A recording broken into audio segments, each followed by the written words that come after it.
usually most of the time either Bully's team wins or realistically the other team also still loses. That's just how it ends up playing, right? It's not necessarily that they get wiped super fast, because they drag those fights on so long so that even if Creo, Bucky, and Clicks win. Yeah, not only that, they're an exceptional team. So even as a duo, you can see the respect coming out of Scope, Blake, and Okus as they're just, you know, again, keeping their distance here, trying to farm, not necessarily fall behind, but still being on high alert. There's never one or two players that are dropping their guard in full. Instead, they're still keeping one team just focused on them. The longer that they can hold them down here, the less likely they are for Snake and company to actually bounce back, right? Get material, find what they need. So they're kind of just choking them out of any opportunity to actually farm up here. They can, but again, this is got to be fast, right? This is now taking time and precious time that they have to rotate, and this drop spot is particularly difficult when it comes to rotations and Storm Surge. Now obviously they'll have picked up a bunch of eliminations here, which will have definitely helped, but they can see that first zone pulls east, which is notoriously difficult for the teams from this drop spot in particular. So for Blake, Okus, and Scope, they're given the respect. It's very, very true. We've got Quanti's team now down with 2 players contesting the mid-map hills right now, and ooh, this is going to be a tough one to come back from. We don't know necessarily. I think it's a duo that they're fighting against, as Quanti only has a single elimination. So it's a 1v2. He does have plenty of materials. Yes, he's going against Crumbler, and it seems like Nexi, I'm not sure. Oh, Nexi's been knocked at this moment. Okay, so he's going to try and get the res off onto Larson here. So Quanti has to try and apply the pressure onto this other team to stop this res, or it could be wraps for him, right? And that's good. He's going for the spray right now, going through. But yes, Larson has fully been finished. So this is now a 1v1 fight, which is purely fair. Look at the amount of materials that Quanti has. 121 builds. He's almost completely capped. So this is almost as fair as a fight you can get. But no, he's actually choosing to disengage. Just everyone nearby. There is going to be a pickup there. It's going to go off. A save comes through. Did we get to see who it was? We're still at 70 players.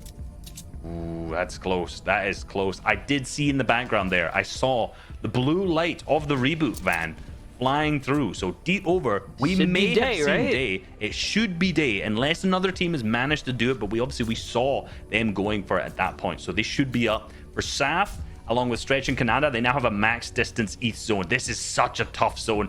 And it seems like they found the opponent builds here. This is going to be perfect for them to go in and recycle out. Look, they don't even stop and check. They realize, hey, this is all vacant. These are empty builds. Take advantage. And actually, the fact that they're just finishing up the builds here, they're on the heels of Slick, Goku, and Shark there, who are just doing all the building for them. Acorn this team doesn't even have that many mats either. So this might be a fight they need to take here for the refresh. I think so, but it was a good play for them. Notice that single shot that came out from Acorn wasn't to try and bully, trying to get the elimination. All he was trying to do was just make the other players build so he could reuse them and hide behind them for the line of sight. But inevitably, he ended up getting them in when they boxed. And now Slick's team is up in that good position right above them. If they pull that zone, they are in the prime position to be able to take height from here. We see so many teams flying in. I think that's Charlie's team we just saw hitting the launch pad coming through as well. We see Justice's team in the background still in it as well. We see Visuals now rotating round the back of the Storm. Scope's team still in it too, but with no shield.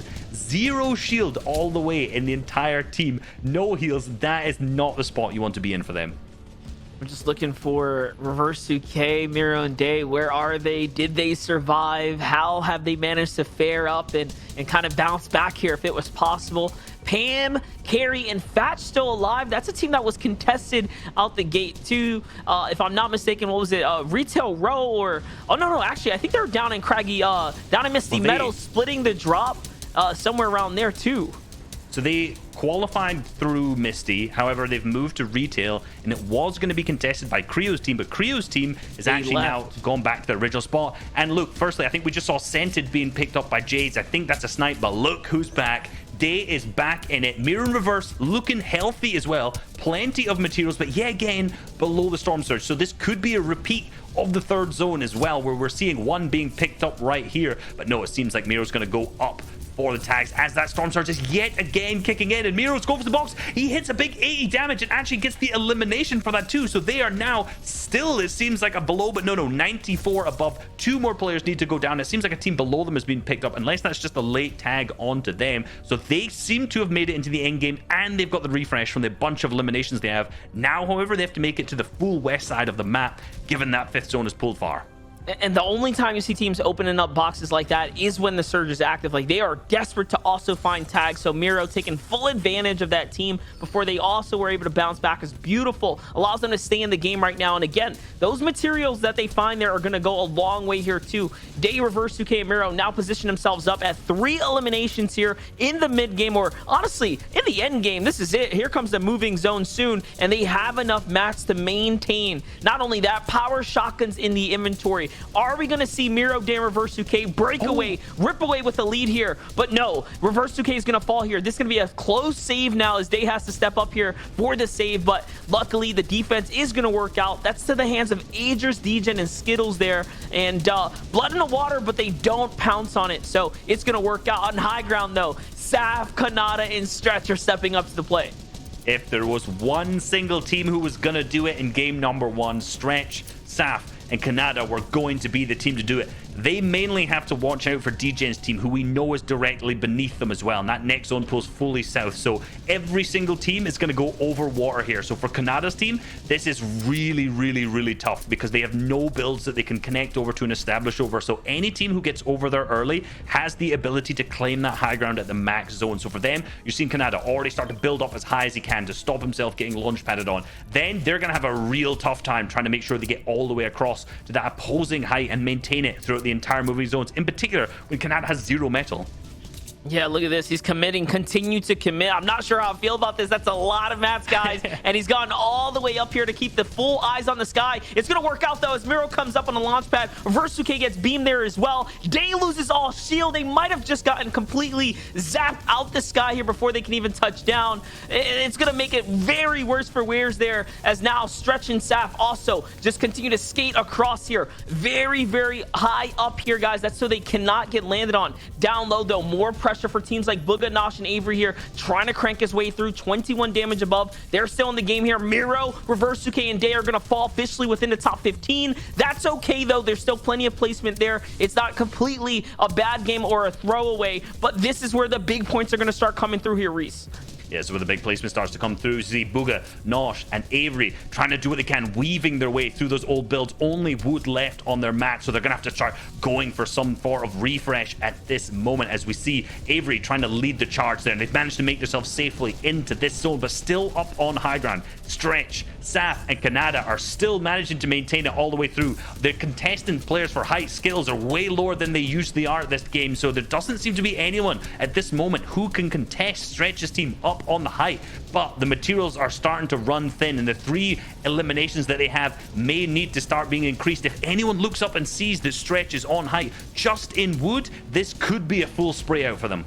Definitely. I mean, the opportunity to take them out is surely there. They committed super early, but this is the best we've seen them on a high ground hold this early this season. Honestly, they've been struggling to do it up until this point, but right now it's working out for them. Slacks, Jack, and Acorn, though, at 6 eliminations right now and continuing the hunt here. This might be a free refresher that's going to open itself up down below, and they're inside the top 10 here. So that's another team that really does have a lot of big points on the field right now. More big teams in the game right here, but hold up, Slacks is going to continue to get pressured, and now he's on his heels here. He's going to have to continue to run for it. I mean, they're doing exceptional. If they can just stay up here and finish in the top 3, this is going to be a great game so far.